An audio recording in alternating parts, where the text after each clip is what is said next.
Bienvenidos. Hoy tenemos sobre la mesa unas fuentes que plantean una especie de enigma astrológico.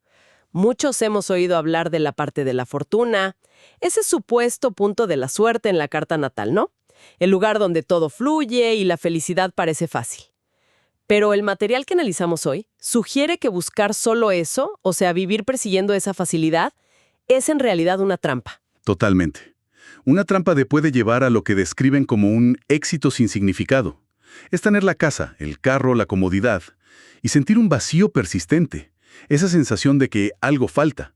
Y la clave para resolver este enigma, para entender qué es lo que falta, está en su opuesto directo. Un punto mucho menos conocido y, la verdad, bastante más exigente, la parte del espíritu. Exacto. La misión de hoy es desentrañar esta polaridad. No se trata solo de definir dos puntos en un mapa, sino de entender una tensión fundamental en la vida, la que existe entre el placer y el propósito. Y para empezar a meternos en esto, hay dos preguntas que lo cambian todo. La primera es muy simple. ¿Qué te hace feliz? ¿Dónde encuentras alegría fácilmente? Esa, digamos, es tu fortuna. Y la segunda pregunta, que es mucho más retadora, es ¿para qué estás aquí? ¿Qué viniste a aportar al mundo? Esa es la pregunta del espíritu.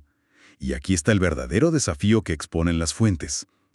La sociedad moderna glorifica la fortuna, el éxito, la comodidad, la acumulación.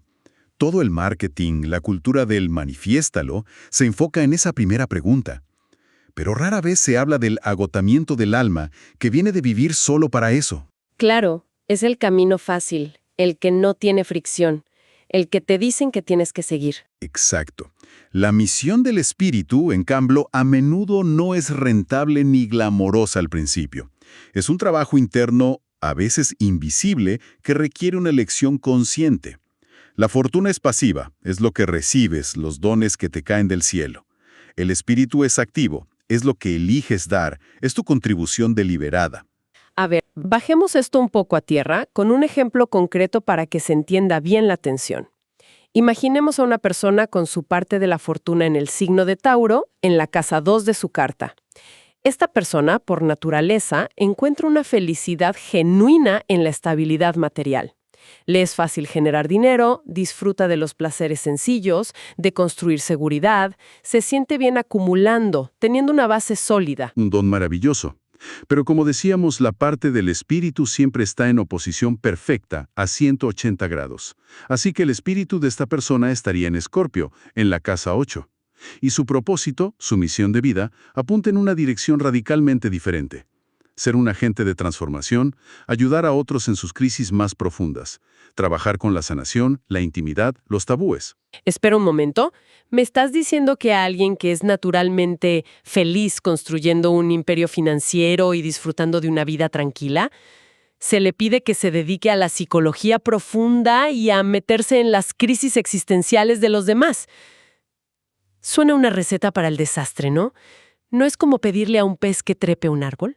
Parece. Y esa es la tensión que se describe también.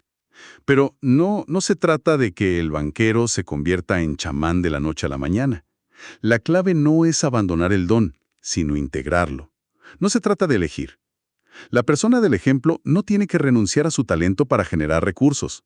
Al contrario, se le pide que use su genio financiero, su fortuna en Tauro, para, por ejemplo, crear una fundación que apoye a víctimas de trauma o para financiar investigaciones sobre salud mental, o simplemente para tener la estabilidad económica que le permita dedicarse a ser un terapeuta increíble sin preocuparse por el dinero. No abandona su don, lo pone al servicio de su propósito. Entiendo. O sea que no es una contradicción, es una herramienta. Usas el regalo para poder cumplir con la misión, que es mucho más demandante. La fortuna es el combustible para el motor del espíritu. Precisamente, por eso están en oposición, forman un eje. Y un eje necesita los dos polos para funcionar. Vivir solo en la fortuna te deja cómodo pero vacío. Vivir solo en el espíritu, ignorando tus necesidades materiales y tus dones, te lleva al agotamiento, a ser un mártir de tu propia causa. La plenitud está en caminar por esa cuerda floja entre los dos. Me queda clara la idea del eje, pero sigo con una duda. Para poder integrarlos, primero necesito entender qué son exactamente. O sea, ¿de dónde sale este punto del espíritu? ¿Es un planeta, una estrella? ¿Qué es? Es una excelente pregunta. No, no es un cuerpo celeste. Tanto la fortuna como el espíritu son puntos matemáticos, lo que en astrología antigua se llamaban partes arábigas. Son puntos sensibles en la carta que se calculan usando las posiciones de otros 3 factores: el ascendente, el sol y la luna. Y lo que es fascinante es que la fórmula para calcular la parte del espíritu es la inversa exacta de la de la fortuna. ¿Inversa en qué sentido? Se basa en cuál de los 2 luminares, el sol o la luna, se considera más fuerte según si naciste de día o de noche. Para la parte de la fortuna, el cálculo honra al luminar más débil o fuera de secta. La luna si naciste de día, el sol si naciste de noche. La idea es que la fortuna es como un regalo que viene a compensar, a darte una ayuda donde hay una luz más tenue. Una especie de gracia divina, digamos. Podría verse así, ¿sí? En cambio, para la parte del espíritu, la fórmula honra al luminar más fuerte. El sol durante el día, la luna durante la noche. Simboliza una energía, una luz, que tienes en sobreabundancia. Y la lógica es simple. Aquello de lo que tienes de sobra no es para que te lo quedes, es para que lo compartas. Es la energía que viniste a dar. A ver si voy entendiendo. Con una analogía, la fortuna es como el hardware con el que naces, tus talentos y ventajas innatas, el equipo que te dieron. Y el espíritu es el software que viniste a instalar, la misión que tienes que ejecutar usando ese hardware. Es una buena forma de verlo. Es una analogía perfecta y explica por qué enfocarse solo en el hardware, tener la mejor computadora, sin instalar nunca el programa para el que fue diseñada, se siente incompleto. Puedes tener un equipo potentísimo, pero si solo lo usas para jugar al solitario, estás desperdiciando su verdadero potencial. Ese es el éxito sin significado del que hablábamos. Y me imagino que este software, esta misión, se puede manifestar de formas muy distintas dependiendo de dónde caiga en la carta en esas áreas de la vida que son las casas astrológicas. Exactamente. La casa donde se encuentra la parte del espíritu te dice en qué escenario de la vida vienes a ejecutar esa misión. Y el contraste con la casa opuesta, donde está la fortuna, es siempre muy revelador. Por ejemplo, si la parte del espíritu cae en la casa 1, la casa de la identidad, del yo soy. ¿Ahí cuál sería la misión? El propósito es manifestar una identidad auténtica, ser un ejemplo viviente de algo. La contribución es simplemente ser. Ser un pionero, un líder, una persona que encarna una nueva forma de individualidad. Tu misión es ser tú misma, sin disculpas. Ahora, ¿dónde está su fortuna? En la casa 7, la de las relaciones y la pareja. Esa persona encuentra felicidad y facilidad en el 1 a 1, en la colaboración. O sea, es la paradoja de que para tener la mejor relación posible, que es donde encuentra su alegría, primero tiene que desarrollar un yo súper sólido e independiente, que es su misión de vida. Uno alimenta al otro, ¿no? Has captado la dinámica a la perfección. Otro ejemplo potente es tener el espíritu en la casa 4, la del hogar, la familia, las raíces. Aquí, el propósito es crear un santuario, nutrir emocionalmente, sanar el linaje familiar, ser la base de la tribu. Una misión muy privada e íntima. Su fortuna, por oposición, estaría en la casa 10, la de la carrera, el estatus y el reconocimiento público. ¡Qué contraste!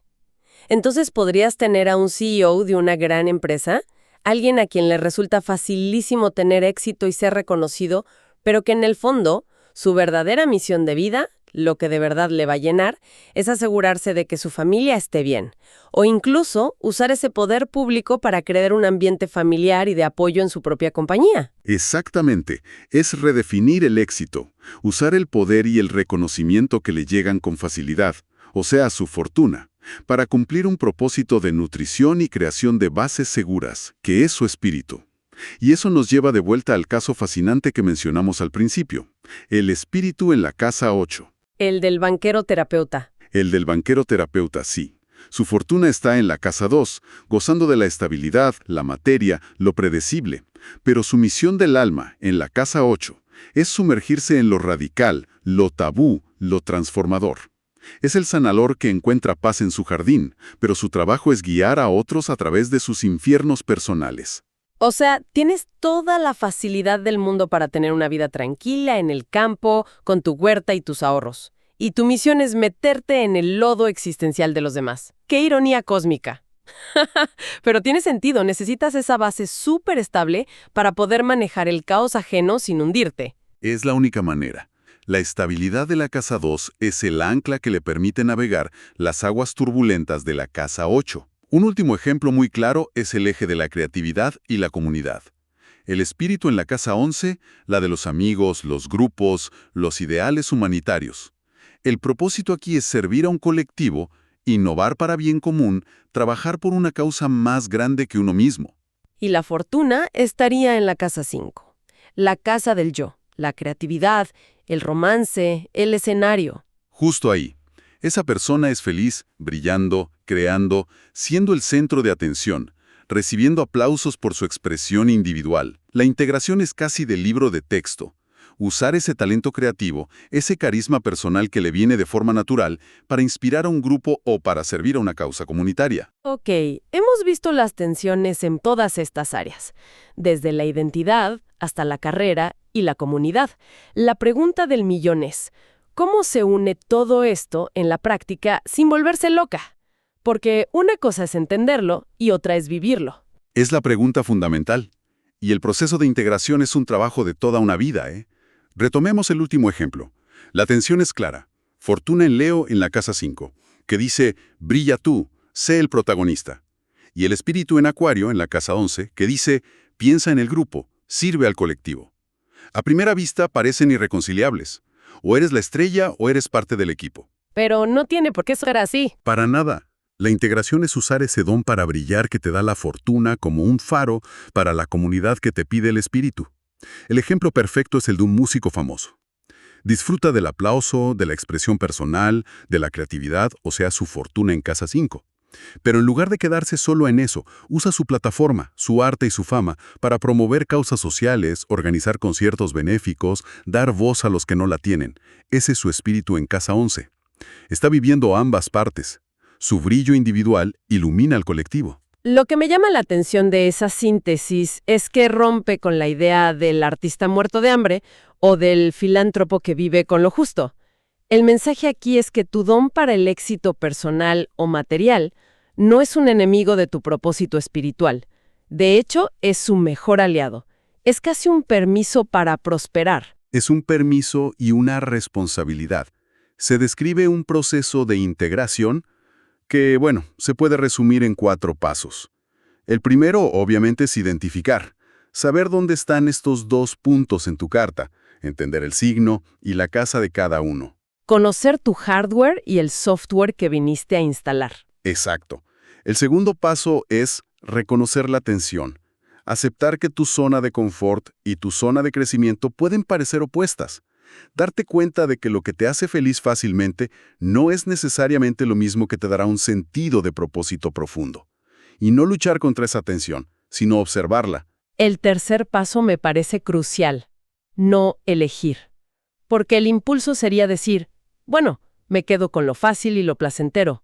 O, si se es muy idealista, renuncio a todo lo material por mi misión. Y ambos son un error. Como decíamos, vivir solo la fortuna lleva al vacío. Vivir solo el espíritu lleva al agotamiento y al resentimiento. Es la receta para el burnout. Hay que mantener ambos en juego. Y eso nos lleva al cuarto y último paso, la integración activa y consciente.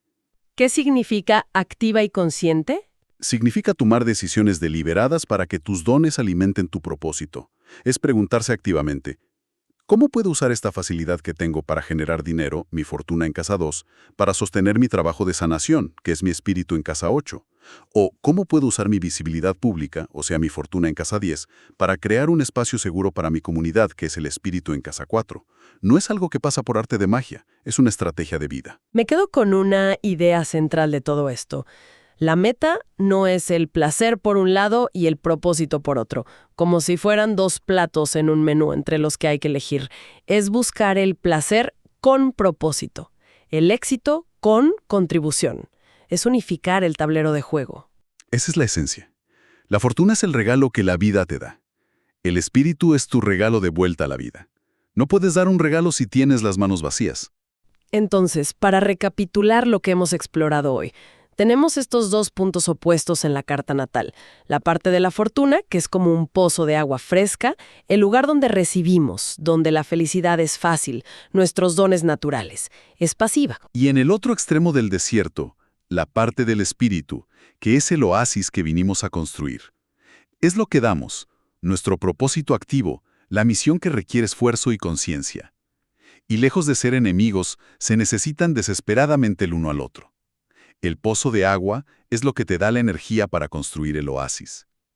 El mensaje final es potente. La plenitud no viene de una elección entre ser feliz o tener un propósito, sino de la integración valiente de ambos.